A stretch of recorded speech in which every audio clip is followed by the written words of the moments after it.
Hi sir, ఎలా ఉన్నారు? ఓం నమో వెంకటేశాయ. వెంకటాది సంస్థానం బ్రహ్మాండే నాస్తికించిన వెంకటేశ సమోదేవో నా భూతో నా భవిష్యతి. అది ఎందుకు చెప్పారు సార్? ప్రపంచం మొత్తంలో తిరుమల లాంటి ప్రదేశము ఎక్కడా ఉండదు, అక్కడ ఉన్నంత మనశ్శాంతి ప్రపంచంలో ఎక్కడా ఉండదు అని దాని సారాంశం. దానికి ఇంటర్వ్యూకి సంబంధం ఏమైనా ఉందా? నాగ చైతన్య శోభిత జాతకాన్ని మీరు చెప్పడం జరిగింది కదా, అది తప్పని ఇప్పటికైనా ఒప్పుకుంటున్నారా? వేణుస్వామి జాతకం చెప్పినప్పుడు కామెడీ 2-3 ఏళ్ళైనా. మీ జాతకం ఎప్పుడు మారిపోతుంది? మారింది, ఆల్రెడీ మారింది. ఇదే వీడియో కింద మళ్ళీ పెడతాడు ఎవడో, మళ్ళీ వచ్చిన వారా పంది అని పెడతాడు. ఒక హీరోయిన్ని తయారు చేయాలి అంటే ఎలా తయారు చేయాలో నాకు తెలుసు, ఒక హీరోని సూపర్ స్టార్ని ఎలా చేయాలో నాకు తెలుసు. ఎలా చేస్తారు మీరు? పూజలతోనే అయిపోతుంది. అంటే వాళ్ళకి టాలెంట్ అవసరం లేదు. అసలు టాలెంట్ అనేది ఇండస్ట్రీలో దానంత అమ్మాయిలు ఎందుకు వచ్చి చేయించుకుంటుంటారు పూజలు? ఒక రాజు కావాలంటే రాజ్యం కావాలి, ఒక రాణి కావాలి. అర్థం కాదు. అమ్మాయిలకు బ్రెయిన్ కంటే కూడా వాళ్ళ సడన్గా ఇప్పుడు సెలబ్రిటీలు అందరూ బెట్టింగ్ యాప్లు ఇరుక్కుంటున్నారు. 2025 సంవత్సరంలో సెలబ్రిటీ అనే ప్రతి ఒక్కడు ఏదో సమస్య ఇరుకుతాడు. అది అల్లు అర్జున్తోనే స్టార్ట్ అయింది. రేపు పొద్దున ఈ 11 మంది కూడా. వేణుస్వామి గారు చేసిన తప్పులకి నలిగిపోతూ ఆయన మీద జరుగుతున్న ట్రోల్స్ తీయించడానికి లక్షలు ఖర్చు పెడుతున్నాడనే పబ్లిక్లో టాక్ అనేది నడుస్తుంది. నేను పిచ్చినా కొడుకునా, నేను ఆస్ట్రాలజీలో కానీ బ్రాహ్మణ్ కమ్యూనిటీలో కానీ నేను సన్నీ లియోను. నేను నా బట్టలు నేనే ఇప్పుకుంటా, నేను ఎవరిని ఇప్పనియ్యా. ఒకవేళ నేను అండర్వేర్ ఉంటే అదన్నా లాగుదామని కూడా వస్తుండే, నేను అది కూడా ఇప్పేసిన. సుప్రీంకోర్టు ఇచ్చిన ఆర్డర్ ప్రకారం నేను వేరే అమ్మాయితో పడుకున్నా. ఆయన లారీ కళ్ళద్దాలు పెట్టుకుంటాడు అని ఒక జ్యోతిష్కుడు నన్ను విమర్శిస్తున్నాడు. అంటే అరే లారీ కళ్ళద్దాలు అది కొనాలంటే ఎంత ఉంటాయి? ఇంకా నువ్వు దాని గురించి మాట్లాడితే నువ్వు ఇక వాడిని కుక్క కంటే హీనంగా నేను చూడాలి తప్ప వాడిని. పాన్ ఇండియా ఆస్ట్రాలజీ 100% తప్పేముంది. US, దుబాయ్ అవన్నీ వెళ్తున్నారంట. కామాఖ్యలో నాన్ వెజ్ ఉండదు, లిక్కర్ ఉండదు అని చెప్పి పబ్లిసిటీ చేశారు. అక్కడికి వెళ్ళే వాళ్ళు క్షుద్ర పూజలు వీళ్ళు వాళ్ళు వెళ్తుంటారు. శ్రీకాళహస్తిలో రేవంత్ రెడ్డి గారి గురించి మాట్లాడారు కాబట్టి ప్రెసెంట్ జనాల్లోని నెగిటివిటీ అని. రేవంత్ రెడ్డి జైలుకు వెళ్ళడానికి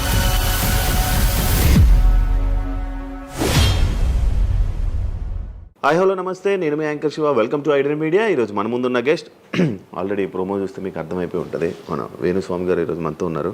నేను గత 2-3 సంవత్సరాల నుంచి అనుకుంటున్నాను అసలు వేణుస్వామి గారిని కలవాలి, ఒకసారి మనం మాట్లాడాలి, మనం కూడా ఇంటర్వ్యూ చేయాలి, కొన్ని విషయాలు తెలుసుకోవాలి అని నేను చాలాసార్లు ప్రయత్నించాను, బట్ అవ్వలేదు. ఫైనల్గా ఇప్పుడు అయ్యింది. అదే కాకుండా మరి కొన్ని రోజులు ఉగాది రానుంది, దాని గురించి రాశి ఫలాలు అండ్ కొత్త విషయాలు ఆయన మాటల్లోనే తెలుసుకునే ప్రయత్నం అయితే చేద్దాం. హాయ్ సార్, ఎలా ఉన్నారు? ఓం నమో వెంకటేశాయ. వెంకటాది సంస్థానం బ్రహ్మాండే నాస్తికించిన వెంకటేశ సమోదేవో నా భూతో నా భవిష్యతి. సూపర్. అది ఎందుకు చెప్పారు సార్? ఇప్పుడు వెంకటాది సంస్థానం బ్రహ్మాండే నాస్తికించిన వెంకటేశ సమోదేవో నా భూతో నా భవిష్యతి అంటే కలియుగ దైవమైనటువంటి ప్రోటోకాల్ దైవమైనటువంటి వెంకటేశ్వర స్వామి వారు లాంటి భగవంతుడు, దేవుడు ఇక రాడు, రాలేడు, రాబోడు. అలాగే ప్రపంచం మొత్తంలో తిరుమల లాంటి ప్రదేశము ఎక్కడా ఉండదు, అక్కడ ఉన్నంత మనశ్శాంతి ప్రపంచంలో ఎక్కడా ఉండదు అని దాని సారాంశం. దానికి ఇంటర్వ్యూకి సంబంధం ఏమైనా ఉందా? నేను ఫాలో అయ్యేది శ్రీ వెంకటేశ్వర స్వామిని, కామాఖ్య అమ్మవారిని. సో మనం ఏదైతే జనరల్గా మాట్లాడతామో ఆ మాట్లాడే సందర్భంలో ఈ జనరల్గా నాకు ఇప్పటి వరకు గత 20 సంవత్సరాల నుండి ఏ ఇంటర్వ్యూలో కూడా పేపరు పెన్ను ప్రిపేర్ అవ్వడము, పేపర్లు పెన్నులు పెట్టుకొని వచ్చి కూర్చోవడము అలవాట్లేదు. సో నేను కూర్చొని మాట్లాడింది అంతా కూడా ఆ స్వామి అమ్మవారు మాత్రమే పలికిస్తారు. సో నేను మాట్లాడే ప్రతి మాట నాకు సంబంధం లేదు, ఎందుకంటే మీరు అబ్జర్వ్ చేసిరు నా దగ్గర ఏ పెన్ను లేదు, పేపర్ లేదు. మీరు ఏం అడుగుతారో నాకు తెలియదు, నేను మీతో ఈ ప్రశ్నలు అడగాలని నేను ఇంతవరకు చెప్పలేదు. సో మీరు ఏం అడుగుతారో మీ ఐక్యూ లెవెల్ని బట్టి ఉంటుంది. సో నాకు ఆన్సర్ చేసేది స్వామి అమ్మవార్లు ఆన్సర్ చేస్తారు. సో అది చెప్పి ఇంటర్వ్యూలో కూర్చోవడం నాకు అలవాటు. సో ఏదైనా మీరే పలికిస్తారు అనేటువంటి బ్లైండ్ నమ్మకంతో, గుడ్డి నమ్మకంతో ఆ స్వామిని అమ్మవారిని నమ్ముకొని కూర్చుంటాను ఇంటర్వ్యూలో. సో నాకు అలవాటు ఏంటంటే కలియుగ దైవం, ప్రోటోకాల్ దైవం మనం చూస్తుంటాం. మాకు రాముడు ఇష్టము, మాకు శివుడు ఇష్టము. వెంకటేశ్వర స్వామి వద్ద మాత్రమే డబ్బు ఉంటుంది, వేరే వాళ్ళ దగ్గర డబ్బులు ఉండవు. ఉదాహరణ, రాముడు ఉన్నాడు, సంవత్సరం నాడు ఒకటే రోజు ఆయన దగ్గరికి పోతాం మనం, అది శ్రీరామనవమి. శివుడు ఉన్నాడు, శివరాత్రి నాడు తప్ప ఎప్పుడూ పోము, కానీ ప్రతిరోజు వెళ్ళేది వెంకటేశ్వర స్వామి దగ్గర. వెంకటేశ్వర స్వామి భోగమైనటువంటి అనుభవిస్తూ ఉంటాడు. ఆయనకు భోగ శ్రీనివాసులు అని వెంకటేశ్వర స్వామి వారు, మనం తిరుపతికి వెళ్తే తిరుపతిలో వెంకటేశ్వర స్వామి వారి దగ్గర చిన్న విగ్రహం ఉంటుంది కింద, దాన్ని భోగ వెంకటేశ్వర స్వామి అంటారు. అంటే ఆయనకున్నంత అనుభవించేదంతా ఆయన్ని అక్కడనే ఆ వెంకటేశ్వర స్వామి వారే అనుభవిస్తారు. సో అందుకని ఆయనకు అంత లగ్జరీ లైఫ్ ఉంటుంది. సో లక్ష్మి కూడా వెంకటేశ్వర స్వామి దగ్గరనే ఉంటుంది. అంటే మన కలియుగంలో ప్రోటోకాల్ దైవం అంటే వెంకటేశ్వర స్వామి. డబ్బును ఎంజాయ్ చేయాలి, డబ్బు రావాలి, లగ్జరీస్ అంటే వెంకటేశ్వర స్వామి. అందుకనే వెంకటేశ్వర స్వామి వారి మాట తీసుకొని మాత్రమే నేను ఇంటర్వ్యూని స్టార్ట్ చేస్తాను. మీకు డబ్బు రావాలి? ఎవరికి? మీకు. నాకు డబ్బు వచ్చింది ఆల్రెడీ, ఎనఫ్. ఎలా వచ్చింది? ఎలా సంపాదించారు? సంపాదించాలనే కసి ఉంటుంది కాబట్టి సంపాదిస్తాం. అంటే నేను ఎలా నమ్ముతా అంటే, ఒక సామెత ఉంటుంది, వీడి జాతకమే బాగుంటే వీడి జాతకాలు ఎందుకు చెప్పుకుంటాడు. సో నా జాతకం బాగుంది అని ప్రూవ్ చేసుకోవడానికి the first ever astrologer range rover వాడేటువంటి జ్యోతిష్కుడు నేను ఒక్కనే ఇండియాలో. సో అన్ని లగ్జరీస్ లైఫ్లో ఎంజాయ్ చేస్తేనే వేరే వాడికి మనం మాట్లాడేటువంటి రైట్స్ ఉంటాయి అనేటువంటి ఉద్దేశం నాది. ఓకే, ఎగ్జాంపుల్ చెప్తా. ఒక తండ్రి ఒక 10 ఫోటోలు, ఒక Tendulkar photo, Modi photo, Amit Shah photo, ఒక ప్రముఖ హీరోయిన్ నయనతార ఫోటో, లేకపోతే ఒక రేవంత్ రెడ్డి ఫోటో, చంద్రబాబు నాయుడు ఫోటో, ఇట్లన్నీ తీసుకెళ్ళి పెట్టి ఇంట్లోకి వెళ్ళి తన కొడుకును పిలిచి, ఈ ఫోటోల్లో నువ్వు ఎవరు కావాలనుకుంటున్నావు అని అడిగితే వాడు అక్కడ ఉన్నటువంటి ఫోటోల్లో ఏదో ఒక ఫోటో పిక్ చేసుకుంటాడు. కానీ ఏ కొడుకు కూడా నీలాగా కావాలనుకుంటున్నా నాన్న అని చెప్పాడు. ఆ సిగ్గు వీడికి ఉండదు, అలా పెంచగలిగినటువంటి తత్వం వీడికి ఉండదు. సో నేను ఆ టైపు కాదు. నా కూతురు కానీ నా కొడుకు కానీ నీలాగా పెరగాలి నాన్న, నీలాగా నేను ఒక రోల్ మోడల్ అయితే నాన్న అనిపించుకునేటువంటి పరిస్థితి ఉన్నది. మీ ఫోటో కూడా పెడతారు అక్కడ? పెట్టను, నేను అసలు పెట్టను. నా కూతురే ఇవన్నీ నాకు వద్దు అని ఇట్లా పక్కకు జరిపి నేను నీలాగా తయారవుతా అని చెప్తుంది నా కూతురు. So that is my aim. So aim కదా సక్సెస్. నేను ఇవాళ నా కూతురు నన్ను చూస్తే నా తండ్రి నాకు రోల్ మోడల్ అని చెప్తుంది. రోల్ మోడల్ అని చెప్పాలంటే అన్ని రకాలుగా ఉండాలి. మనము ఒక కూతుర్ని చూసుకునే విధానంలో ఉంటుంది, ఒక భార్యను చూసుకునే విధానంలో ఉంటుంది. అలాగే సామాజికంగా మనం మన కూతురికి ఏమి ఇస్తున్నామో, కొడుకుకి ఏమి ఇస్తున్నాము, సమాజంలోకి వాళ్ళని ఎట్లా వదులుతున్నాము అనేటువంటిది కూడా అది ముఖ్యమైనటువంటి విషయం. సో ఇవన్నిటికీ సంసిద్ధతను వ్యక్తం చేయాల్సినటువంటి పరిస్థితి, వీటిని తయారు చేయాల్సినటువంటి పరిస్థితి నా మీద ఉంటుంది. సో నన్ను ఫస్ట్ ఎవరు కూడా క్వశ్చన్ చేయడానికి వీలు లేదు. అంటే నా దగ్గరకు వచ్చేవాడు, వేణుస్వామి నీ జాతకం బాగుంటే నువ్వు జాతకాలు ఎందుకు చెప్పుకుంటావు. సో ఇప్పుడు నేను ఒక హీరోయిన్ని తయారు చేయాలి అంటే ఎలా తయారు చేయాలో నాకు తెలుసు. అంటే ఆమె జాతకంలో యోగం ఉంటే ఆమెను సూపర్ స్టార్ని ఎలా చేయాలో నాకు తెలుసు, ఒక హీరోని సూపర్ స్టార్ని ఎలా చేయాలో నాకు తెలుసు. సో ఎలా చేస్తారు మీరు? పూజలతోనే అయిపోతారా? పూజలతోనే అయిపోతారు. అంటే వాళ్ళకి టాలెంట్ అవసరం లేదు? వాళ్ళకి టాలెంట్ జాతకం ఉంటేనే అంటున్నా కదా, యోగం ఉంటేనే అవుతారు కదా. జాతకంలో ఉంటుందని ఉంటుంది, ఒకవేళ ఉన్నదని మనకు కనిపించింది. అవును, వాళ్ళకి ఒకవేళ టాలెంట్ లేకపోతే అసలు టాలెంట్ అనేది ఇండస్ట్రీలో ఎవరికీ ఉండదు. Practice makes perfect.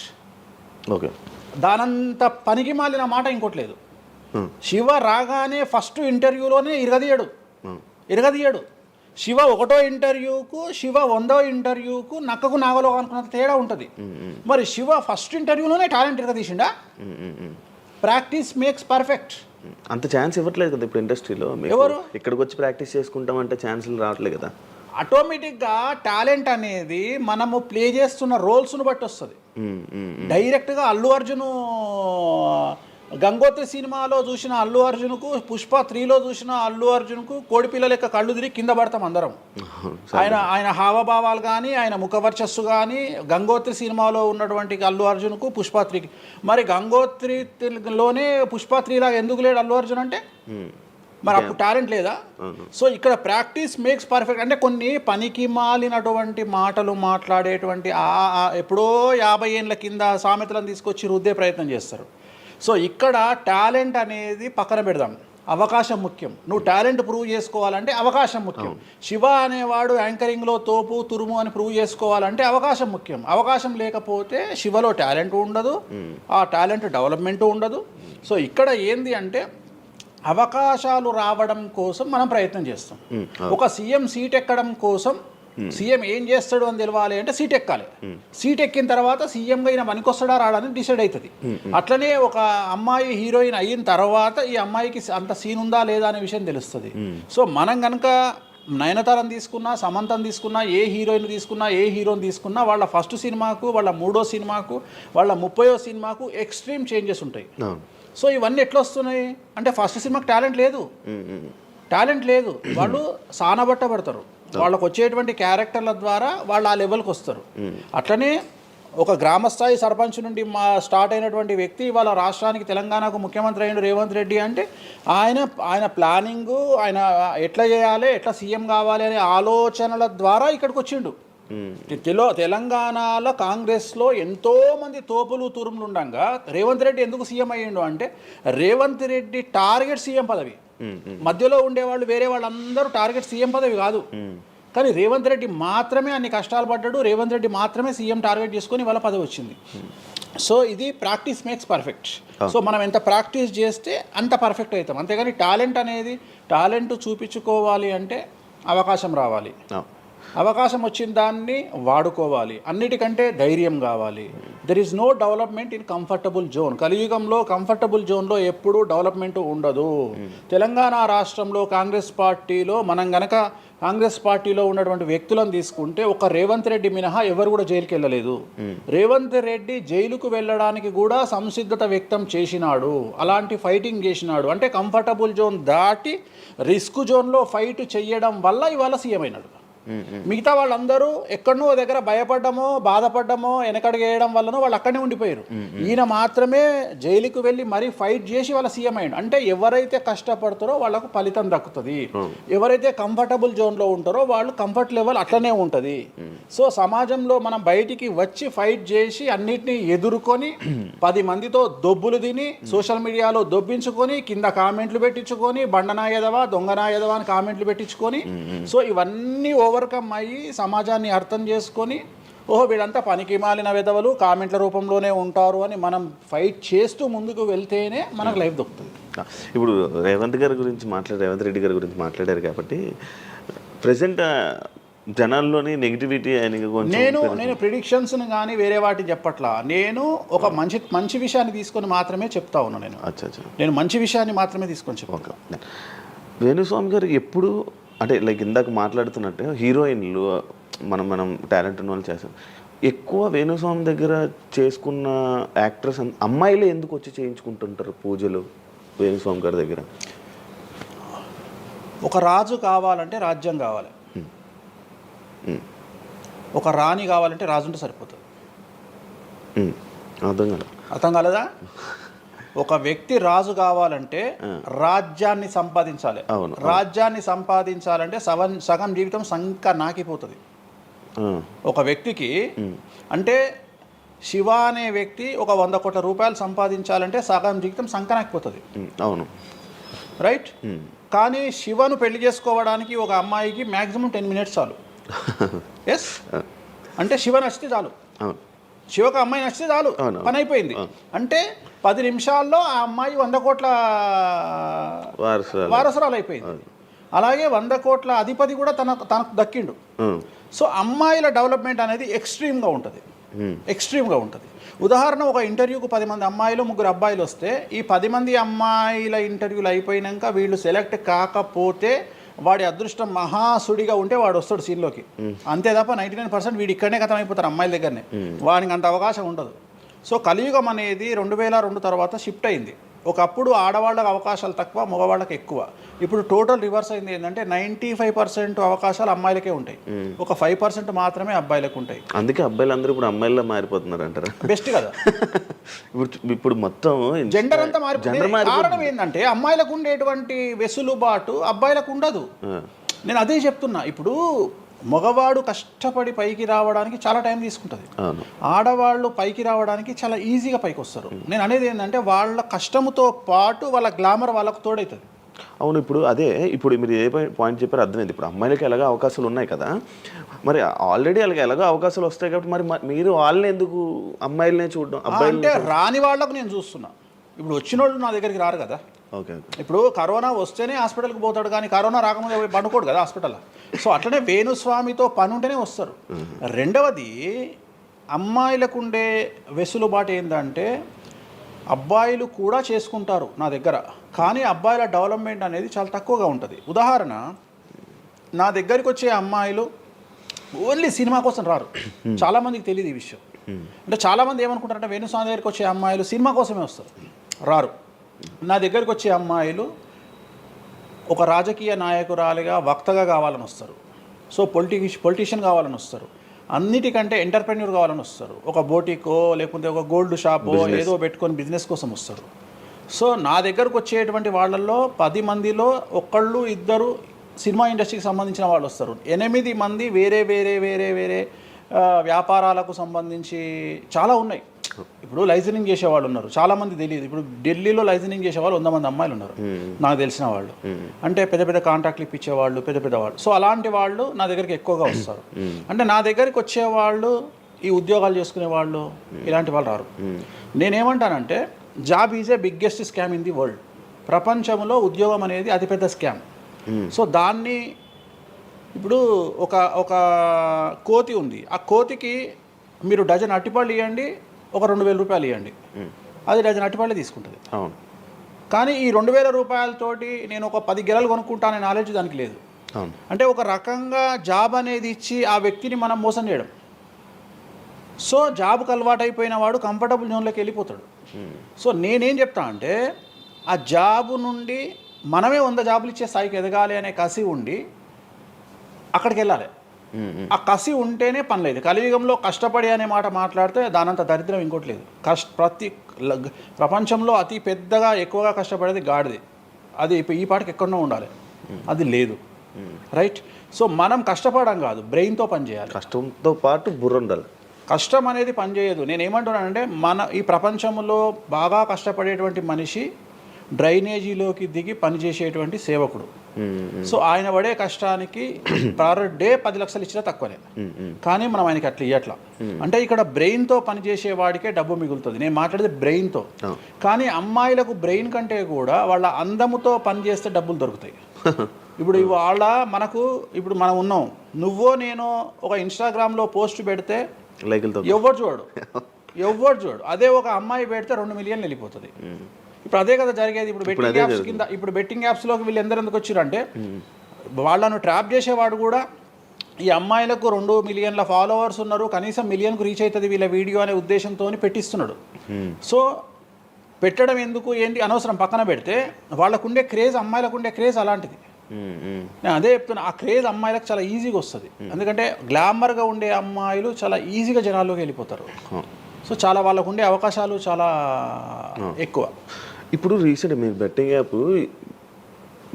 ఇన్ని రోజులు లేని బెట్టింగ్ యాప్, అంటే గత 2 సంవత్సరాల నుంచి ఫైట్ చేస్తున్నారు బెట్టింగ్ యాప్ల గురించి. వీళ్ళు సడన్గా ఇప్పుడు సెలబ్రిటీలు అందరూ బెట్టింగ్ యాప్లు ఇరుక్కుంటున్నారు. సెలబ్రిటీలే కాదు, 2025 సంవత్సరంలో సెలబ్రిటీ అనే ప్రతి ఒక్కడు ఏదో సమస్య ఇరుకుతాడు. అది అల్లు అర్జున్తోనే స్టార్ట్ అయింది. సో జాతకంలో అల్లు అర్జున్ యోగంలో 6వ ఇంట్లో శని, అల్లు అర్జున్ది కన్యారాశి. కన్యారాశి 6వ ఇంట్లో శనిలో ఉండగా అల్లు అర్జున్ జైలుకి వెళ్ళాడు. సో దానివల్ల ఆయనకు వెంట్రుక ముక్కతో సమానం. ఎందుకంటే తెల్లారు వచ్చి ఆయన టిఫిన్ చేస్తే ఆపలేరు, ఆయన టూర్కు పోతే ఆపలేరు, ఆయన రేపు పొద్దున పుష్ప 3కి 3000 కోట్లు వసూలు చేస్తుంది, దాన్ని ఎవడు ఆపలేడు. అంటే ఒక వ్యక్తిని జైలుకు పోయి ఇచ్చినంత మాత్రం ఎవడు ఆపలేడు. మహా అంటే బెయిల్ తీసుకొని బయటకు వస్తాం. ఇప్పుడు రేపు పొద్దున ఈ 11 మంది కూడా సరే జైలుకు పోతారా పోరా అంత తీవ్రమైన నేరమా నాకు ఐడియా లేదు. సో వాళ్ళు పోయినా మళ్ళీ 10వ రోజు వచ్చి మళ్ళీ 11 నాడు వాళ్ళు మళ్ళీ స్టేటస్ పెట్టుకుంటారు. దానివల్ల పెద్ద ఒక కొంపల మునిగేది ఏం లేదు. కాకపోతే ఇక్కడ జాతక రీత్యా ఎందుకే ఇప్పుడు జరుగుతుంది అంటే, ఎందుకు జరుగుతుంది అంటే ఎవరి జాతకంలోనైతే ఆ ప్రత్యేకమైనటువంటి టైమింగ్ వస్తుందో ఆ టైమింగ్లో ఉండేవాళ్ళు జైలుకు వెళ్ళడమో, సమస్యల పాలవడమో, మీడియాకి ఎక్కడమో. ఇప్పుడు అందరూ మీడియాకి ఎక్కిన అందరు జైలుకి వెళ్ళరు. సో ఇంకోటి ఏంటంటే, ఇప్పుడు ఒకప్పుడు జైలు అంటే భయము, ఇప్పుడు జైలు అనేది క్వాలిఫికేషన్. అంటే జనరల్గా ఇప్పుడు పొలిటీషియన్ అయితే జైలుకు పోగానే సీఎం అవుతాడు అనే నమ్మకం వచ్చింది అందరికీ. అట్లనే కొన్ని నమ్మకాలు వచ్చినాయి. ఇప్పుడు అల్లు అర్జున్ పోయి వచ్చాడు, ఏమైంది? సో అదే సినిమా ఇంకా ఆయన అనుకున్న దానికంటే ఇంకా కొద్దిగా ఎక్కువ డబ్బులు వసూలు చేసింది.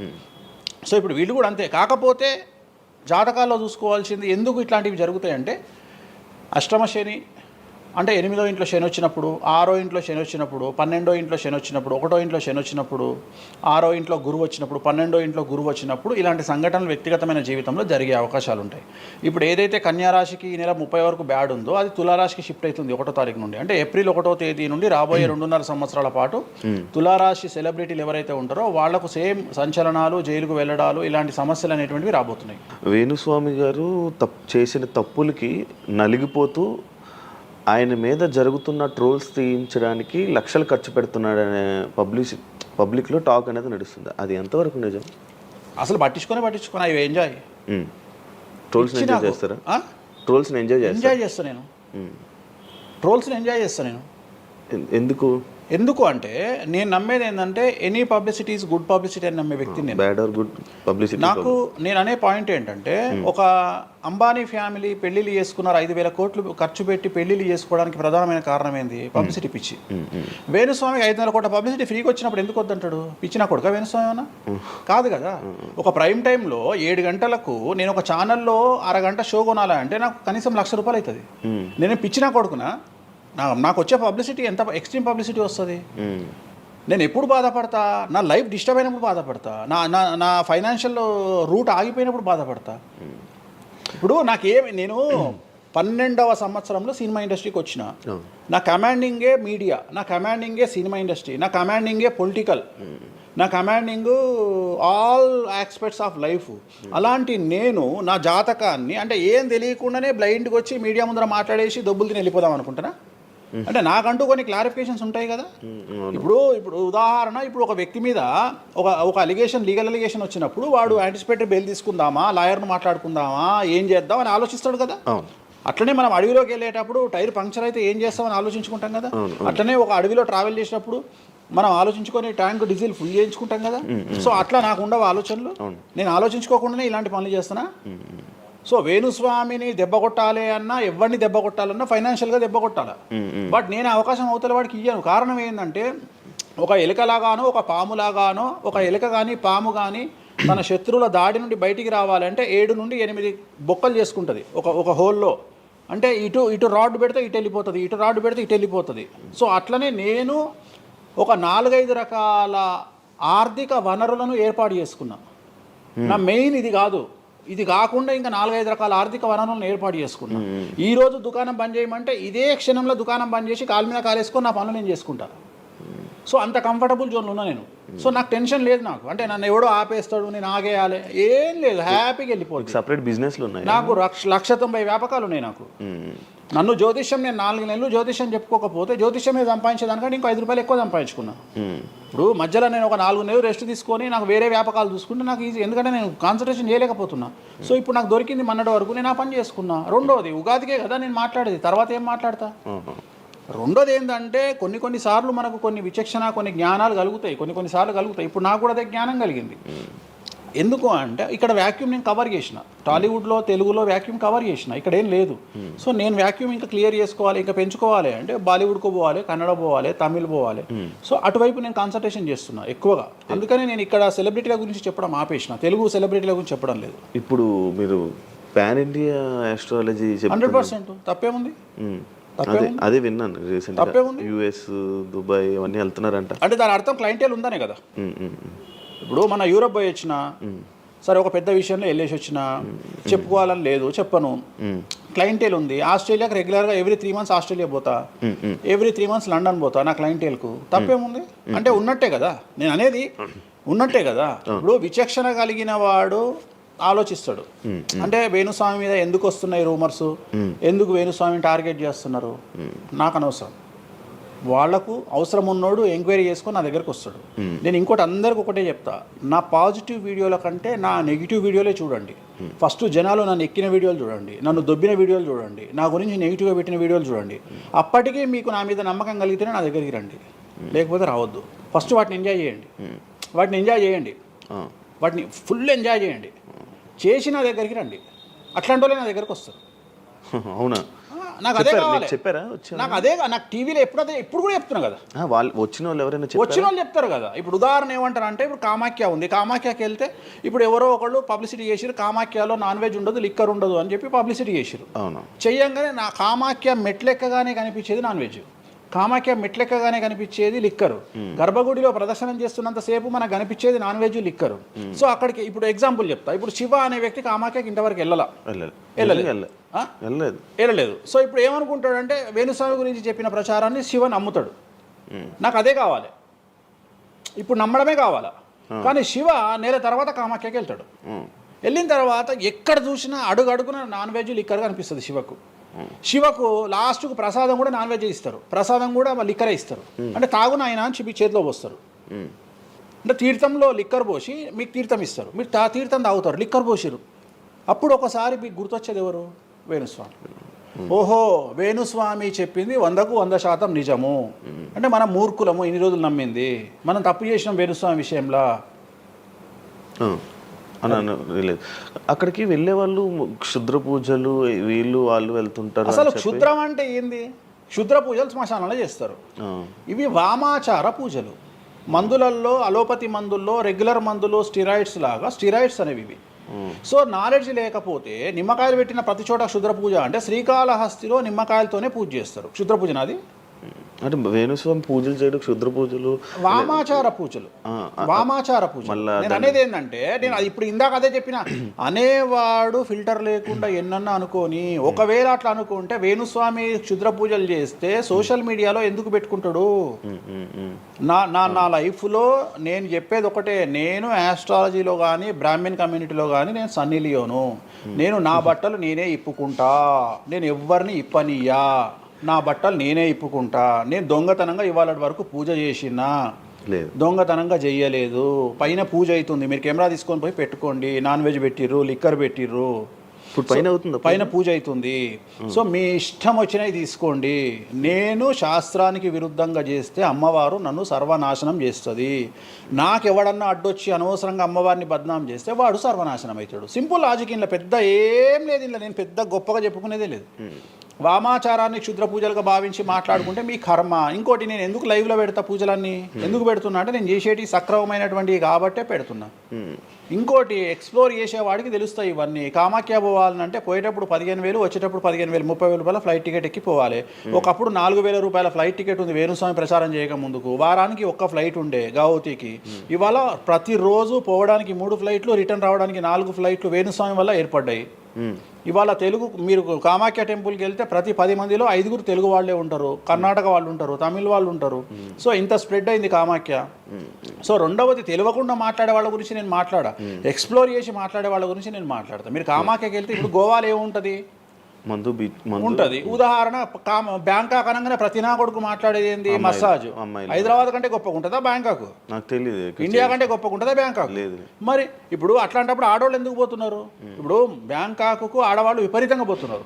అంటే బ్యాంకాక్లో మసాజ్ కాకుండా బీచెస్, వైట్ శాండ్ బీచెస్ చాలా ఫేమస్, ఫ్రూట్స్ ఫేమస్, చెట్లు ఫేమస్, ఎంటర్టైన్ చేసే ప్లేసెస్ చాలా. అంటే మూర్ఖులు, నాలెడ్జ్ లేనోళ్ళు బ్యాంకాక్ గురించి తప్పుగా మాట్లాడతారు. అట్లనే మన దగ్గర పెద్దాపురం ఉంది. పెద్దాపురం గురించి అదేనా ఇక దాని అర్థం? పెద్దాపురంలో బుట్ట భోజనం చాలా ఫేమస్. నేను ఎక్కడికి వెళ్ళిపోయాను. పెద్దాపురం అని ఉంది, బుట్ట భోజనం ఉంది. పెద్దాపురంలో బుట్ట భోజనం నాకు ఇష్టము, కొంతమందికి వేరే ఇష్టం. అంటే నేను అనేది ఏంటంటే, మీ ఇష్టం వచ్చినట్టు. ఇప్పుడు చిలకలూరుపేట అని పేరు, అంత మాత్రం తప్పు పడతామా? అంటే మూర్ఖపు వేదవాళ్ళు మాట్లాడే మాటలకు నేను తీసుకోవాల్సినటువంటి పని నాకు లేదు. రెండవది, కాదేది విమర్శకు అనర్హం. అంటే వేణుస్వామి దగ్గర విషయం ఉంది, వేణుస్వామి సెలబ్రిటీ కంటెంటు, లేదా వేణుస్వామిని ట్రోల్ చేసినా, వేణుస్వామిని తిట్టినా, వేణుస్వామి గురించి సబ్జెక్టు పెట్టినా, కనీసం మనకు ఒక వీడియోతోని ఒక 5 జీతాలు వెళ్తాయి అనేటువంటి నమ్మేటువంటి ప్రజల గురించి నేను మాట్లాడను. ఎందుకంటే నా వల్ల వాళ్ళ జీతాలు వెళ్తున్నప్పుడు నేను సంతోషపడతా. నా వల్ల జీతాలు వెళ్తున్నప్పుడు నేను ఎంత తిడితే నాకు అంత ఆనందం. ఎందుకంటే వేణుస్వామి మంచోడు అని చెబితే ఎవడు చూడడు. వేణుస్వామిని తిడితే 5 లక్షలు చూస్తారు.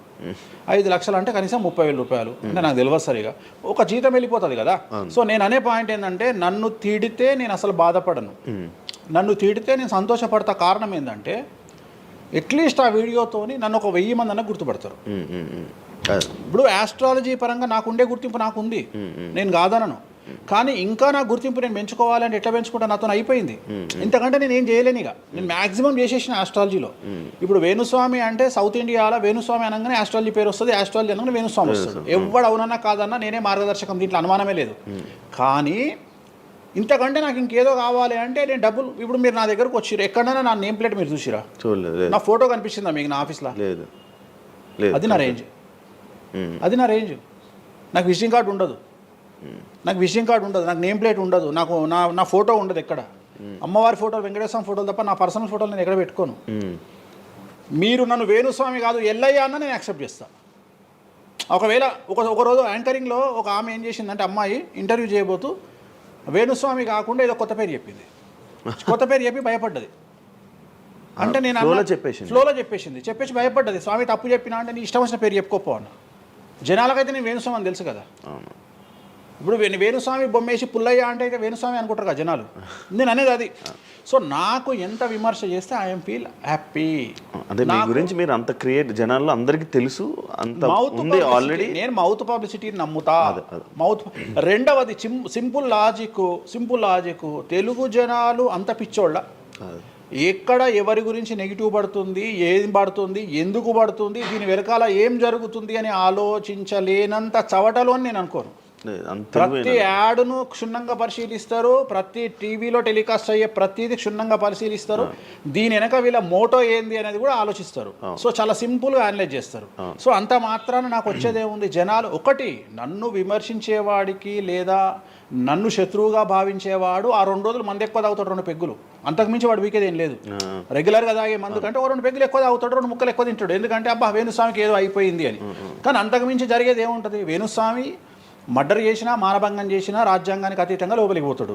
అది కాకుండా 19(1) ప్రకారమే ఎవరికైతే జనాలకు స్వేచ్ఛ మాట్లాడే హక్కు ఉందో దాన్ని బేస్ చేసుకుని వేణుస్వామి మాట్లాడతాడు తప్ప వేణుస్వామి రాజ్యాంగాన్ని మీరి ప్రవర్తించేటువంటి పరిస్థితి లేదు. రాజ్యాంగానికి లోబడి ప్రవర్తిస్తాడు. సో ఆర్టికల్ స్పీచ్ 19(1) ప్రకారమే మాట్లాడతాడు. దీంట్లో ఎటువంటి సమస్యలు లేదు. నా వృత్తి ఆస్ట్రాలజీ. సో పర్ఫెక్ట్గా మాట్లాడుకుంటా. కానీ నా గురించి నెగిటివ్గా మాట్లాడే వాళ్ళు ఎప్పుడు కూడా నా శ్రేయోభిలాషలే, ఎందుకంటే వాళ్ళు నా స్థాయిని పెంచుతూ ఉన్నారు కాబట్టి నేను వాళ్ళని ఎప్పుడూ శత్రువులుగా భావించను.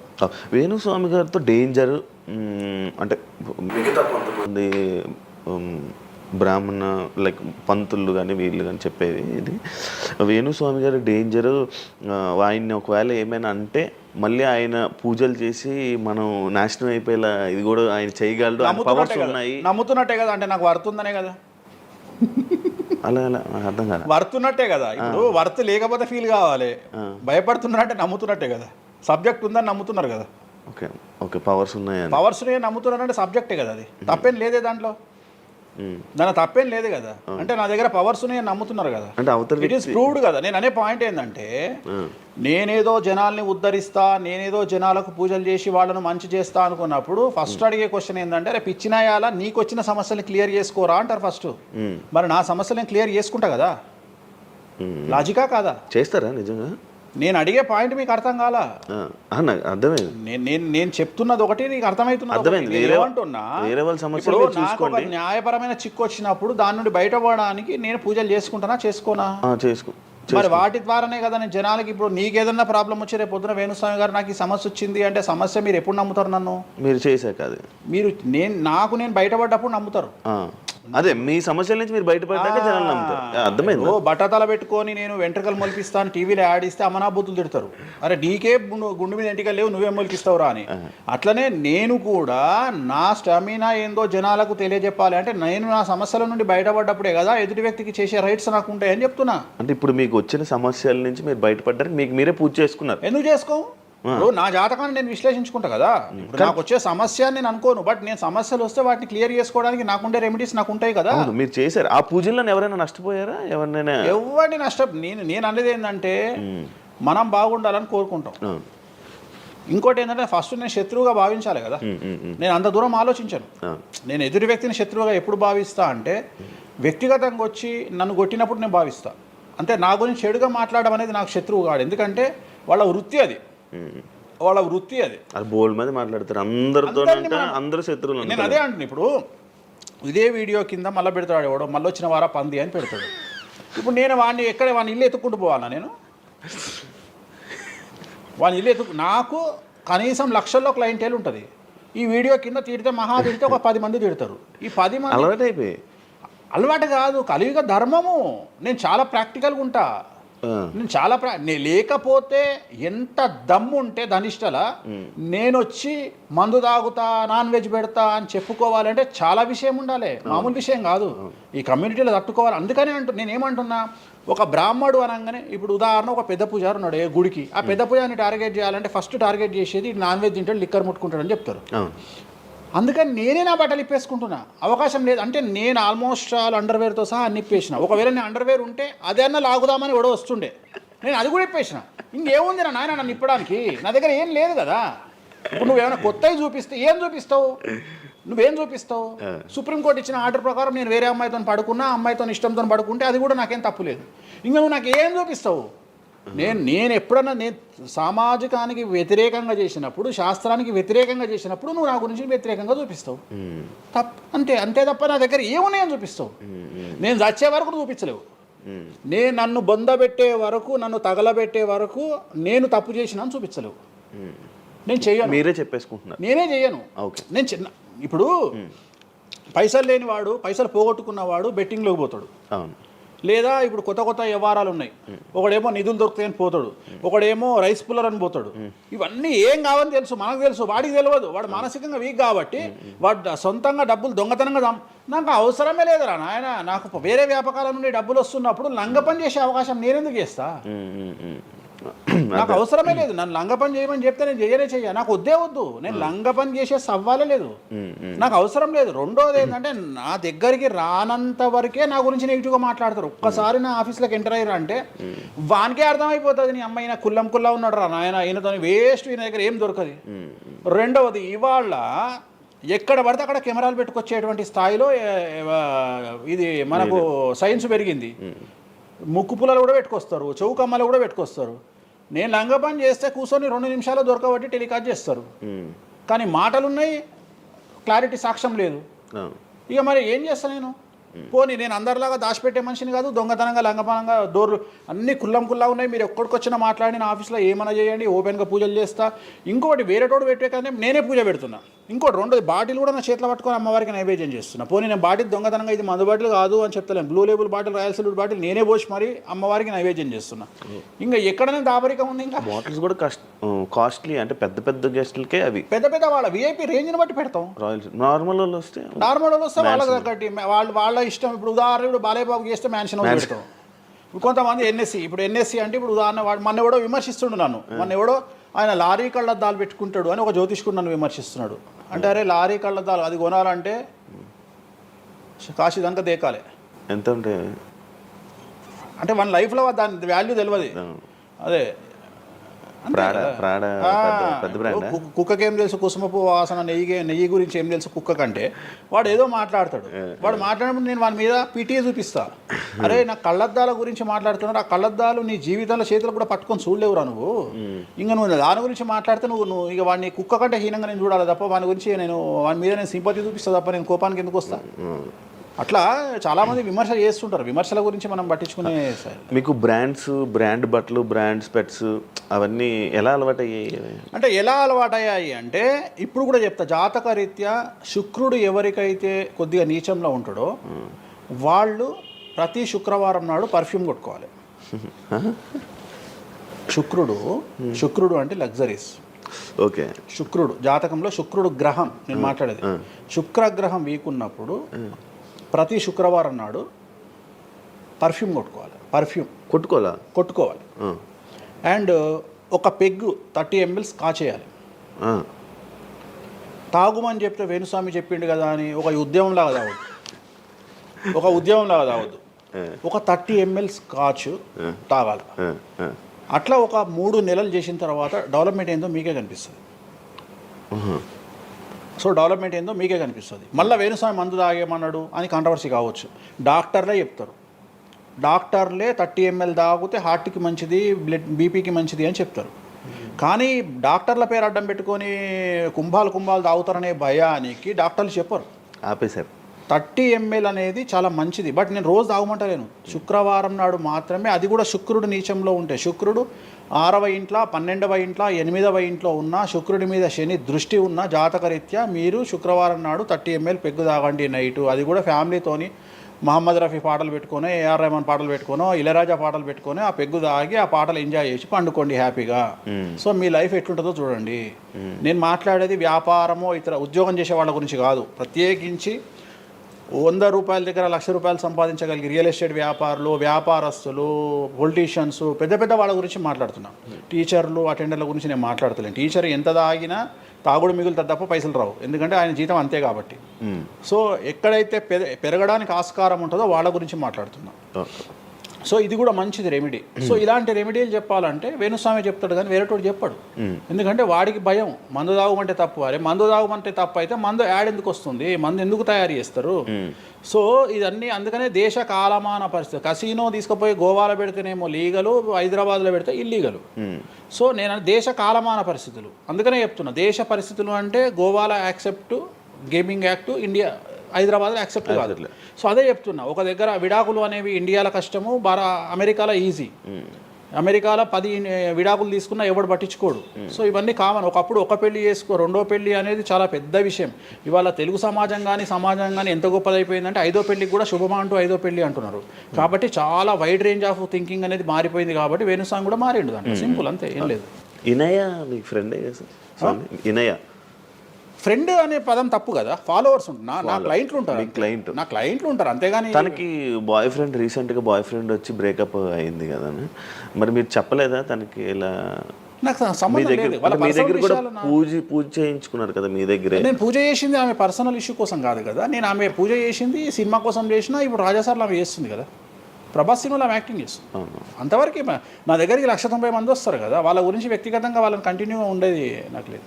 నాగ చైతన్య శోభిత జాతకాన్ని మీరు చెప్పడం జరిగింది కదా, అది తప్పని ఇప్పటికైనా ఒప్పుకుంటున్నారా? టైం విల్ డిసైడ్ అండి ఏదైనా కానీ. నేను జాతకాలు చెప్తా, పర్సనల్గా నాకు ఎవరి మీద ఏ కోపాలు ఉండవు. వేణుస్వామి జాతకం చెప్పినప్పుడు కామెడీ, 2-3 ఏళ్ళు అయినాక సీరియస్. సో నేను నమ్మింది నేను చెప్పిన, సింపుల్. ఓకే. సెలబ్రిటీ జాతకాలు వేణుస్వామి చెప్పి కలకల్లాడిన వేణుస్వామి ఈ మధ్య సెలబ్రిటీ నుంచి కొంచెం రావడం కానీ విజిటింగ్ కొంచెం తక్కువ అయ్యి డౌన్ అయ్యింది అంటున్నారు, నిజమా అది? పెరిగింది. ఓ పెరిగింది. కాకపోతే ఇంతకు ముందులాగా పబ్లిక్లో పెట్టట్లేదు. ఓకే, నేను పెట్టట్లేదు. ఓకే, దిష్టి అని కాదు, నేను పెట్టట్లేదు. అవసరం లేదు, ఆ స్థాయి దాటిపోయినా అనుకుంటున్నా. అంటే పబ్లిసిటీ చేసే స్థాయి దాటిపోయినా అనుకుంటున్నా. ఓకే, పబ్లిసిటీ స్టంట్లు ఎందుకులే లోపల. ఇప్పుడు నేను అనేది ఏంటంటే, ఒక టీవీ ఛానల్ బ్రేకింగ్ న్యూస్ ఇచ్చి, ఉదాహరణ TV9 గురించి మాట్లాడుకుందాం. 2002-2000 సంవత్సరంలో స్టార్ట్ అయిన టీవీ ఛానల్ బ్రేకింగ్ న్యూస్ కోసము తన స్టాండర్డ్స్ క్రియేట్ చేయడం వరకే తన ప్రయత్నం తను చేస్తుంది. ఒక లెవెల్ వచ్చిన తర్వాత, ఒక నెంబర్ 1 పొజిషన్ వచ్చిన తర్వాత చిల్లర వేషాలు వేయదు. అట్లనే వేణుస్వామి దానికోసం ప్రయత్నం చేసిండు, సెలబ్రిటీ జాతకాలు చెప్పిండు. వేణుస్వామికి ఆ స్టేజ్ వచ్చింది కాబట్టి వేణుస్వామి ఇప్పుడు చిల్లర వేషాలు వేయదలుచుకోలే. అంటే ఇప్పుడు వాళ్ళ గురించి వీళ్ళ గురించి చెప్పి వేణుస్వామి సెలబ్రిటీ. సో వేణుస్వామి ఇప్పుడు సెలబ్రిటీ జాతకాలు చెప్పాల్సినటువంటి పరిస్థితుల్లో వేణుస్వామి లేడు అని అనుకున్నాడు కాబట్టి వేణుస్వామి సెలబ్రిటీ జాతకాలు చెప్పట్లేదు. Simple logic. నాకు కావాల్సిన పబ్లిసిటీ కంటే ఎక్కువ వచ్చింది, ఇంకేం చేసుకుంటా నేను? నాకు ఎక్కువ ఎక్స్ట్రీమ్ వస్తుంది, నాకు వద్దు. ఇప్పుడు వేరే వాళ్ళు ఉన్నారు, వాళ్ళు చెప్పుకుంటున్నారు. ఇప్పుడు నేను స్లో చేసినప్పటి నుండి ఆగస్టు నుండి మీరు యూట్యూబ్ చెక్ చేస్తే వేరే జ్యోతిష్కులు వేసుకుంటారు అంతే. ఇప్పుడు వేరే జ్యోతిష్కులు కంటిన్యూగా పోతున్నారు, సినిమా హీరోల గురించి చెప్తున్నారు, పొలిటీషియన్ల గురించి చెప్తున్నారు. నేను తమ్మునేలు చూస్తుంటా కదా, విపరీతంగా చెప్పుకుంటారు. మీ నుంచే స్టార్ట్ చేశారు. నేను అదే చెప్తున్నా. కానీ నేను చెప్తే మనోభావాలు దెబ్బతింటాయి, కానీ వాళ్ళు చెప్తే తినవు. ఎందుకంటే నాకున్న స్ట్రైక్ రేట్ అట్లాంటిది. మీరు వైరల్ కంటెంట్. ఎస్, అదే చెప్తున్నాను నేను. ఇంకా ఆ రేంజ్కి వచ్చినా కాబట్టి నేను చెప్పదలుచుకోలే, వదిలేసిన. అంటే ఈ రేంజ్ రావడం కోసం చెప్పినా. ఎందుకు చెప్పొద్దు? రేంజ్ వచ్చి వదిలేసిన. మళ్ళీ ఎప్పుడు చెప్పే ఆలోచన లేదు. ఇప్పుడైతే లేదు, ఫ్యూచర్లో ఇప్పుడైతే లేదు. నా జాతకం మారి మళ్ళీ నాకు చిమ అంటే చెప్తా. మీ జాతకం ఎప్పుడు మారిపోతుంది? మారింది, ఆల్రెడీ మారింది, మళ్ళీ మారుతుంటది కదా. ఇప్పుడు ఎలానో ఎవ్రీ ఇయర్ మారుతుంటది కదా జాతకం అనేది. ప్రతి ఇయర్ గురువు మారుతుంటాడు, ప్రతి 2.5 ఏళ్ళకు శని మారుతుంటాడు. సో మారినప్పుడు జాతకాన్ని బేస్ చేసుకొని 12% మన స్వయంకృత అపరాధం ఉంటుంది, 88% జాతకం ఉంటుంది. ఓకే, ఇప్పుడు ఎలానో ఉగాది వస్తుంది కొత్త. ఈ ఇయర్ రాశి ఫలాలు ఎలా ఉండబోతున్నాయి ఏంటి చెప్తారు? ఈ సంవత్సరము వచ్చేటువంటి సంవత్సరం పేరు యాక్చువల్గా మనకు యుగాది అనేది రూపాంతరంగా మారి ఉగాది అయింది. యాక్చువల్గా యుగాది యుగాది యుగాది అది ఉగాదిగా మారింది. ఈ సంవత్సరము పేరు శ్రీ విశ్వ వసునామ సంవత్సరము. ఈ సంవత్సరానికి అధిపతి రవి అంటే సూర్యుడు. సో ఈ సంవత్సరము ఎలా ఉండబోతుంది ఓవరాల్ సంవత్సరము అంటే, రవి అంటే రాజు, రాజకీయాలు, పబ్లిసిటీ, ఈ మూడు రవి కమాండ్ చేస్తాడు. అంటే ఈ సంవత్సరము బాగా బాగా బాగా ఎఫెక్ట్ అయ్యేటువంటి వాళ్ళలో రాజకీయ నాయకులు నెంబర్ 1 పొజిషన్లో ఉన్నారు.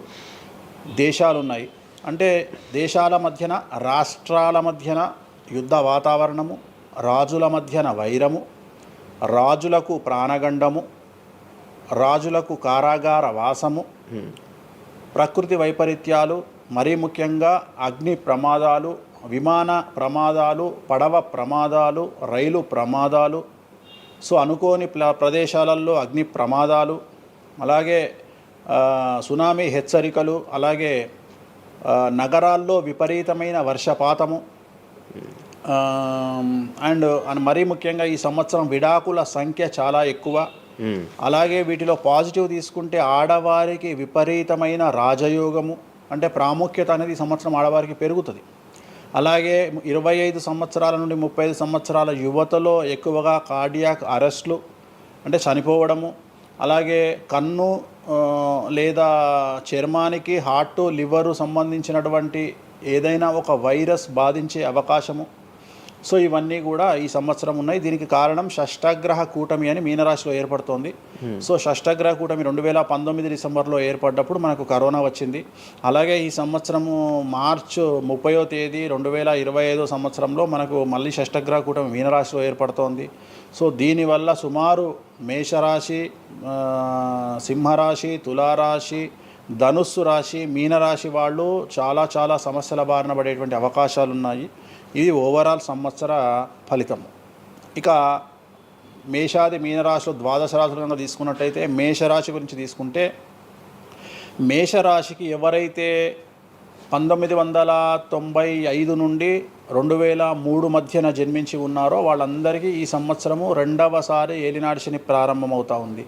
సో 2వసారి ఏలినాటి శని అనేది చాలా డేంజరు. సో న్యాయపరమైన చిక్కులు, ఆర్థికపరమైన చిక్కులు, సమాజంలో చెడ్డ పేరు, అనారోగ్య సమస్యలు, అలాగే ఆర్థిక అస్తవ్యస్తము, అంటే సరి అయినటువంటి నిర్ణయాలు తీసుకోకుండా ల్యాండ్ కొన్నా, ప్లాట్లు కొన్నా, ఫ్లాట్లు కొన్నా, ఇండ్లు కొన్నా లిటిగేషన్ అయ్యే అవకాశము, పెట్టుబడిలో విపరీతమైన ధన నష్టము, అలాగే తల్లిదండ్రులలో ఒకరికి ప్రాణగండాలు. సో ఇవన్నీ, అలాగే వీసాలు రిజెక్ట్ అవ్వడము, H1B వీసాలు క్యాన్సిల్ అవ్వడము, ఇండియాకు రావడం వేరే దేశం నుండి, ఉద్యోగం కోల్పోవడము, అలాగే ఆర్థిక నష్టము, ఇవన్నీ కూడా కనిపిస్తూ ఉన్నాయి ఈ సంవత్సరం మేషరాశి వారికి. మరి ఏం చేయాలా అంటే, నలుపు రంగు దుస్తులకు దూరంగా ఉండాలి. తిరునల్లార్ శనీశ్వర ఆలయంలో ప్రత్యేకమైన శని పూజ నిర్వహించుకోవడం ద్వారా సమస్యల నుండి బయటపడేటువంటి అవకాశాలు 100కి 100% ఉన్నాయి. నెక్స్ట్ వృషభ రాశి. ఈ సంవత్సరం 100కి 100% అనుకూలంగా ఉన్నటువంటి రాశి వృషభ రాశి. పట్టిందల్లా బంగారంగా ఉంటుంది, ఏది చేసినా సక్సెస్ కనిపిస్తుంది. గత 5 సంవత్సరాల నుండి పడుతున్నటువంటి కష్టాలన్నీ తొలగిపోతాయి. సో ఆర్థికంగా విపరీతంగా ఉంటుంది. వ్యాపారంలో రూపాయికి 10 రూపాయల లాభం వస్తుంది. ఉద్యోగస్తులకు ట్రాన్స్ఫర్స్ ఉంటాయి, ప్రమోషన్లు ఉంటాయి. ప్రభుత్వ ఉద్యోగస్తులకు మ్యూచువల్ కింద భార్యాభర్తలు ఒకే ప్రదేశానికి వచ్చేటువంటి అవకాశాలు కనిపిస్తూ ఉన్నాయి. విద్యార్థులకు ఉత్తీర్ణత శాతం ఉంటుంది. అలాగే కోరుకున్నటువంటి యూనివర్సిటీలో ప్లేస్మెంట్స్ దొరుకుతాయి. అలాగే విదేశీ వీసాలు అప్రూవ్ అవుతాయి. రైతులకు 2 పంటలు అనుకూలంగా ఉంటాయి. కళాకారులకు మంచి కార్యక్రమాలు వస్తాయి. విదేశాల్లో కార్యక్రమాలు నిర్వహిస్తారు కళాకారులు. సో ఏ రకంగా తీసుకున్నా వృషభ రాశి వారికి అనుకూలమైన ఫలితాలు ఉన్నాయి, ఎటువంటి రెమెడీస్ అవసరం లేదు.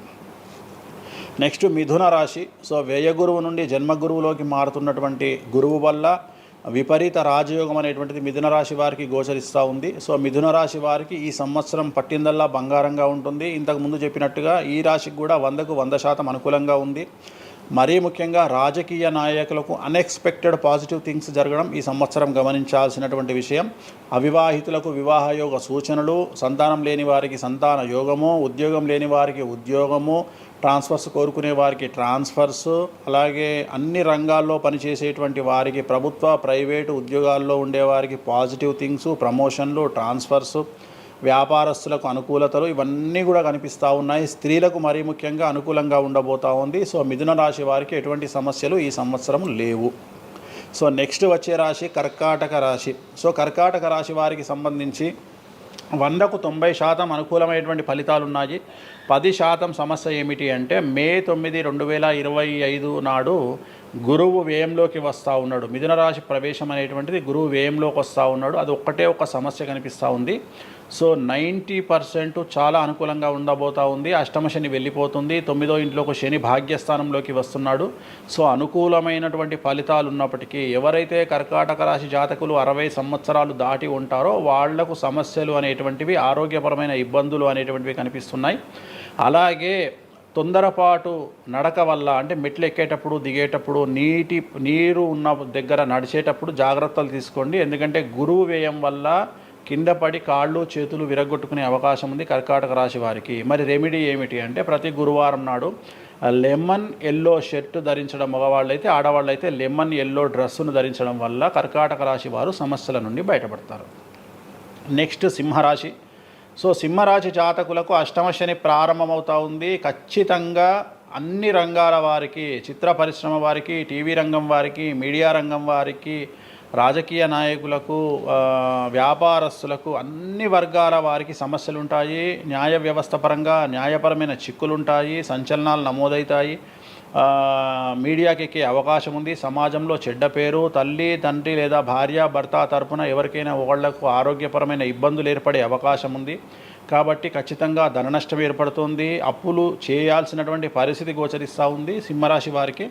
మరి రెమెడీ ఏమిటి అంటే తిరునల్లార్ శనీశ్వర ఆలయంలో ప్రత్యేకమైన శని పూజ నిర్వహించుకోవడం ద్వారా సమస్యల నుండి బయటపడేటువంటి అవకాశాలు కనిపిస్తూ ఉన్నాయి. సో నెక్స్ట్ వచ్చిన రాశి కన్యారాశి. సో కన్యారాశి వారికి 6వ ఇంట్లో నుండి శని వెళ్ళిపోతూ ఉన్నాడు. ప్రజెంట్ శని 7వ స్థానంలోకి వస్తూ ఉన్నాడు. సో చాలా అనుకూలమైనటువంటి ఫలితాలు ఉంటాయి. నూతన పదవి, నూతన ఉద్యోగంలో ప్రమోషన్లు, కోరుకున్న చోటకి బదిలీలు, వ్యాపారంలో అన్ని రూపాయలకు ఎక్కువగా సంపాదించడము, స్త్రీలకు కోరుకున్న దానికంటే ఎక్కువ ధనం రావడము, భార్యాభర్తల మధ్య అన్యోన్యత, విద్యార్థులకు ఉత్తీర్ణత శాతం పెరగడము, అలాగే విద్యార్థులకు వీసాలు ఏర్పడము, కోరుకున్న ప్లేస్మెంట్స్ దొరకడము, రైతులకు 2 పంటలు అధిక దిగుబడి రావడము, ఇవన్నీ కూడా కన్యా రాశి వారికి కనిపిస్తున్నాయి. రెమెడీస్ అవసరం లేదు. ఈ సంవత్సరం చాలా బాగుంది. నెక్స్ట్ తులారాశి. సో ఈ అన్ని రాశుల్లోకి అతి డేంజర్ రాశి, సమస్యల బారిన పడే రాశి తులారాశి.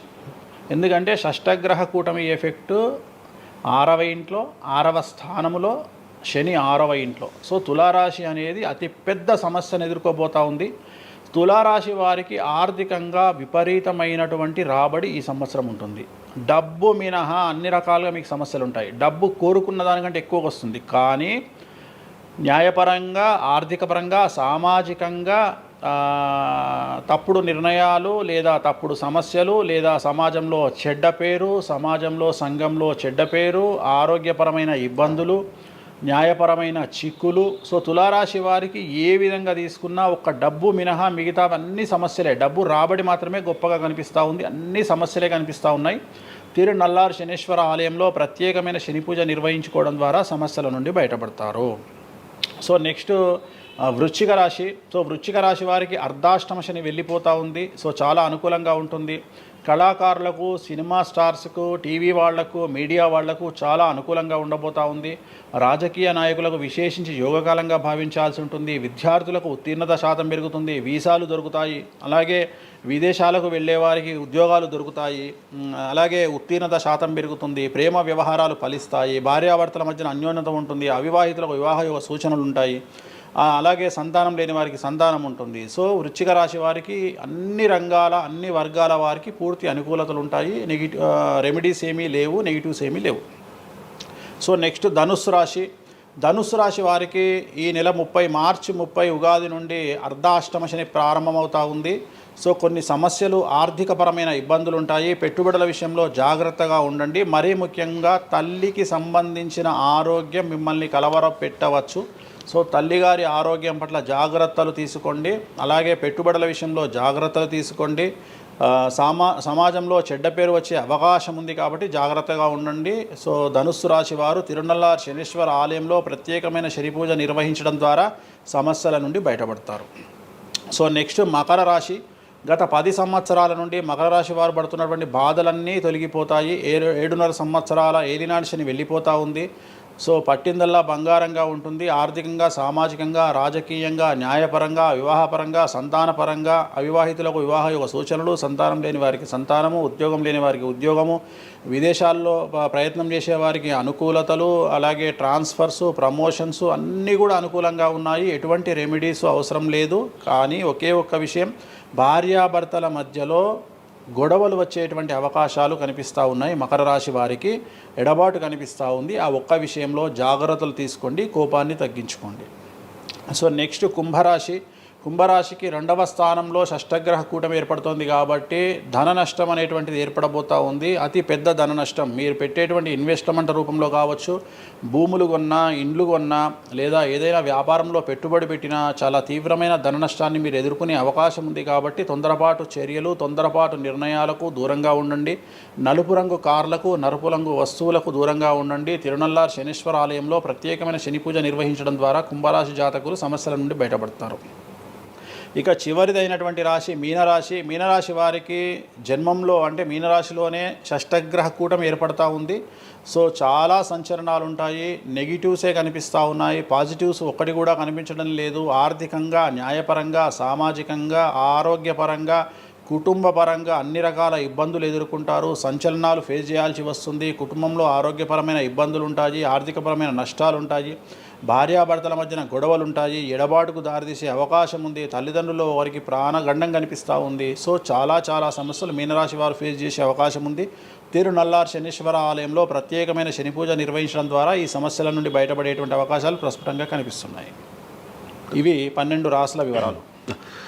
స్వామి, ఇది మామూలుగా పంచాంగం చూసి చెప్తూ ఉంటారు, మీరు ఏం చూడకుండా ఇవన్నీ ఎప్పుడు నోటికి వస్తాయి కదా, ఇంకెందుకు? ఎవరెవరు ఎక్కడున్నారో తెలుసు కదా. అచ్చా. శని కుంభంలో ఉన్నాడు, మీనంలోకి వస్తున్నాడు ఈ నెల 30. ప్రజెంట్ వృషభంలో గురువు ఉన్నాడు, మే 9కి మిథునంలోకి వస్తున్నాడు. Practice makes perfect. రోజు ఒక్క జాతకం రాయడానికి, రోజు 100 జాతకాలు రాయడానికి చాలా తేడా ఉంటుంది కదా. చూసి ఉన్నాం కదా, పెద్ద అవసరం లేదు. టైం లేకుండా జాతకం చెప్పేవాడిని ఇండియాలో నేను ఒక్కడే. పుట్టిన టైం లేకుండా జాతకాన్ని చెప్పేవాడిని నేను ఒక్కడే. నాకు టైంతో పని లేదు. డేట్ ఆఫ్ బర్త్ ఇస్తే చాలు. నాకు చెప్తారా? డేట్ ఆఫ్ బర్త్ ఇస్తే చాలు. టైం వితౌట్ టైం నేను చెప్పేస్తాను జాతకం. ఇప్పుడు ఒకసారి చెప్పనా? నాది ఇప్పుడు చెప్పనా? ప్రాక్టికల్ ఎందుకు అన్ని సంచలనాలు చెప్తా కదా నేను, మళ్ళీ కెమెరా రికార్డ్ అయితే. ఓకే, వద్దులే. నాకు నార్మల్ చెప్పేది అలవాటు లేదు కదా. నా దగ్గరికి రావాలంటే ప్రిపేర్ అయ్యి రావాలి. అంటే నేను సొల్లుపురానని చెప్పా, 40 ఏళ్ళకి ఇల్లు కొంటావు, 50 ఏళ్ళకి నరుకుతావు, కొరుకుతావు, ఇవి కాదు. వచ్చే 6 నెలలు జైలుకు పోతావు. నీకు విషయం ఎవరిదైనా. సో ఈ టైంలో డివోర్స్ అవుతుంది, ఈ టైంలో యాక్సిడెంట్ అవుతుంది. అంటే చెడును తెలుసుకోవడం వల్ల చెడు నుండి బయటపడడం ముఖ్యంగా. నేను చెప్పినా చెప్పకుండా నువ్వు కారు కొంటావు. నువ్వు కారు కొనడం అనేది it is very normal, right? నువ్వు ఇల్లు కొనడం అనేది నార్మల్. నా దృష్టిలో చెడు చెప్పడం వల్ల చెడు నుండి తప్పించుకోగలిగితే చాలు అనేది. నేను నీ మంచిని ఎవడు ఆపలేడు, చెడు ఆపొచ్చు. ఇప్పుడు నువ్వు బెంజ్ కారు కొనుక్కుంటా అంటే, నువ్వు ఒక BMW కొనుక్కుంటా అంటే నేను ఆపను. కానీ BMWలో 140 పోతే ఆపుతా. నేనేమంటా, భగవంతుడు నీకు BMW ఇచ్చింది భగవంతుడు, కానీ 180లో పోయే కక్కుర్తి నీకుంటే నేను ఎవడు కాపాడలేడు. హైదరాబాద్ రోడ్లకు 120 లాస్ట్, 140 పైన బండి షేక్ అవుతుంది ఈ రోడ్లకు. సో 120 కంటే ఎక్కువ పోకు అని చెప్తా. కానీ దేవుడిని అయితే నీకు BMW ఇవ్వద్దు అని నేను చెప్పలేను కదా. సో నీకు BMW దేవుడు ఇస్తాడు. సో నువ్వు స్వయంకృత అపరాధం చేసుకోకుండా కాపాడాల్సిన బాధ్యత నాది. బాబు ఫ్యాటీ లివర్ ఉంది, మందు తాకు. బాబు లంగ్స్ దొబ్బినాయి, సిగరెట్లు ఆపేసాయి. బాబు ఇగో పనికి మాలిన కసినోనో పేకాటనో ఆడకు, ఉన్న ఆస్తంతా సర్వనాశనం అయిపోతుంది. సో ఇవి చెప్పడం నా ధర్మం. అంతేగాని నువ్వు కారు కొంటావు, నువ్వు తోపైతావు, తురుమైతావు, నువ్వు ఎట్లాగైతావు? ఈ లివర్ మీరు ఎలా చెప్తారు? లివర్ పోయింది ఇవన్నీ జాతకంలో రవి నీచంలో ఉంటే లివర్ పోతుంది. శని రవి కలిసి ఉంటే లివర్ పోతుంది, లివర్ క్యాన్సర్ వల్ల చనిపోతారు. శుక్రుడు రాహు కలిసి ఉంటే ప్రోస్టేట్ క్యాన్సర్ వల్ల చనిపోతారు. చంద్రుడు నీచంలో ఉంటే ఆడవాళ్ళకు బ్రెస్ట్ క్యాన్సర్ వస్తుంది. డాక్టర్లు చెప్తారు కదా. Medical astrology. ఇప్పుడు 100 మంది నాకు హైదరాబాద్లో ఫేమస్ డాక్టర్లు అందరూ నా క్లయింట్లు, నా ఫ్రెండ్స్. జ్యుడిషియరీ మీద నాకు అవగాహన ఉంది. శుక్రుడు రాహు కలిసి ఉంటే జైలుకు పోతావు. వాళ్ళు ఏం పోతే మీరు చెప్తుంటారా డాక్టర్లు? డాక్టర్లు ఇప్పుడు నువ్వు డాక్టరు, నువ్వు నాకు ఏం అడుగుతావు అంటే, నీ క్లయింట్ డేట్ ఆఫ్ బర్త్ నాకు ఇచ్చి నువ్వు నన్ను అడుగుతావు ఈయనకి ఏ క్యాన్సర్ వచ్చే అవకాశం ఉంది అంటే, నేను ఒక 3 ఆప్షన్లు చెప్తా. 3 ఆప్షన్లు చెప్పినాక నీకు క్లారిటీ వస్తుంది. నేను చెప్తా ఆయనకు ప్రోస్టేట్ క్యాన్సర్ వస్తుంది అని చెప్తా. ఎస్ ప్రోస్టేట్ క్యాన్సరే స్టేజ్ 2లో ఉన్నాడు అని చెప్తావు. ఆయన చెప్తాడు. చెప్పినాక ఈయన ఎన్ని రోజులు బతుకుతాడు డాక్టర్ స్వామి గారు అని అడిగితే నేను ఆయన డేట్ ఆఫ్ బర్త్ని బేస్ చేసుకొని ఇక ఇన్ని రోజులు బతుకుతాడు అని చెప్తా. సో ట్రీట్మెంట్ వల్ల ఈయనకి ఏమైనా బెనిఫిట్ అయ్యే అవకాశం ఉందా అని అడుగుతాడు. అంటే అవుతుంది అని చెప్తా. ఎన్ని రోజులు బతుకుతాడు, ఇన్ని రోజులు బతుకుతాడు ట్రీట్మెంట్ చేస్తే. సో మేమిద్దరం కమ్యూనికేట్ చేసుకుంటాం. అంటే డాక్టర్కు నా మీద ఉండే నమ్మకం వల్ల నడుస్తుంది అది. అట్లనే జ్యుడిషియరీ విషయం ఉంది. జ్యుడిషియరీలో ఇప్పుడు ఉదాహరణ ఈడీ కేసు ఉంది, ఎవరి మీద జైలుకు పోయిండు. సో ఈడీ కేసులో బెయిల్ దొరకడం చాలా కష్టం. సో నేను బెయిల్ రావడానికి పూజలు చేస్తాను. దానికి కారాగార దోష నివారణ పూజ అని ఉంటుంది.